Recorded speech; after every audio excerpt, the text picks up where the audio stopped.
क्या प्रधानमंत्री नरेंद्र मोदी की सरकार ने इस बार भारत रत्न देने में बहुत दिमाग लगाया है? क्योंकि भारत सरकार ने इस साल भारत की 5 हस्तियों को भारत रत्न दिया है और इसे देखकर ऐसा लगता है कि ये प्रधानमंत्री मोदी जी के 5 एम है जिन्हें वो टारगेट कर रहे हैं। कैसे?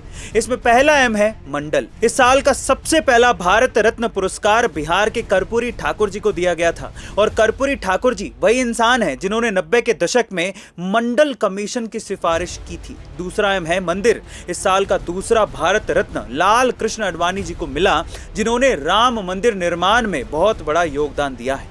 तीसरा एम है मार्केट का।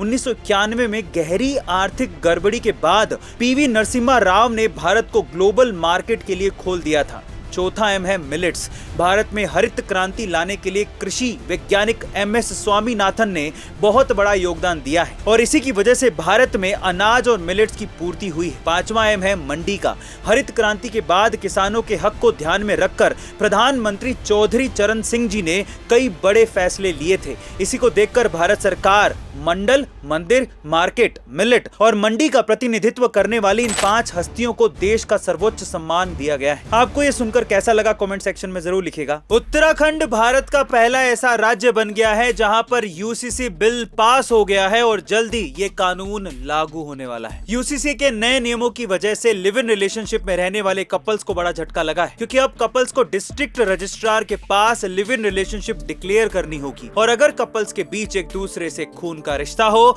या कपल्स में से कोई एक 21 साल से कम उम्र का हो या फिर दोनों में से कोई एक पहले से शादीशुदा हो तो सरकार आपके लिव इन रिलेशनशिप को रजिस्टर करने से मना कर सकती है। इसके अलावा UCC लागू होने के बाद सभी धर्मों में शादी की उम्र लड़कों के लिए 21 साल और लड़कियों के लिए 18 साल होगी। एक से ज्यादा शादी करने पर प्रतिबंध लग जाएगा और मुस्लिमों को हलाला और इद्दत पर भी प्रतिबंध लग जाएगा। इसके अलावा UCC लागू होने के बाद हिंदुओं में दोनों को ही जायदाद में समान हिस्सा मिलेगा और मुस्लिमों में अगर मौत से पहले वसीयत नहीं लिखी गई हो तो जायदाद को मृतक के परिवार वालों में समान हिस्से में बांट दिया जाएगा। और जैसा कि अब तक चलता आ रहा है, मुस्लिमों में 1/3 हिस्सा दूसरे को देना अब जरूरी नहीं होगा। आम लोग सरकारी नौकरी के पीछे इसीलिए भागते हैं क्योंकि रिटायरमेंट के बाद अच्छी खासी पेंशन मिल जाती है, लाइफ सेट, फैमिली सेट। लेकिन क्या बिना सरकारी नौकरी किए पेंशन मिल सकती है? जी हाँ, बिल्कुल मिल सकती है। इसके लिए आपको भारत सरकार की नेशनल पेंशन स्कीम में इन्वेस्ट करना होगा, जिसके तहत आपको 2 लाख रुपए तक का टैक्स एग्जम्पशन भी मिल सकता है। इस स्कीम में इन्वेस्ट किए गए आपके पैसों को सरकार अलग अलग जगह इन्वेस्ट करती है और इससे आपको 8 से 12% तक का रिटर्न मिल सकता है। मान लीजिए कि आज आप 25 साल के और आप आज से ही हर महीने 5,000 रुपए इस स्कीम में इन्वेस्ट करते हैं तो 60 साल बाद आपको लगभग 75 लाख रुपए मिलेंगे जो बिल्कुल टैक्स फ्री होंगे और इसके बाद हर महीने लगभग 45,000 रुपए का पेंशन भी मिलता रहेगा। गाइस, क्या आप अपने फ्यूचर को सिक्योर करने के लिए भारत सरकार की स्कीम में इन्वेस्ट करना चाहोगे?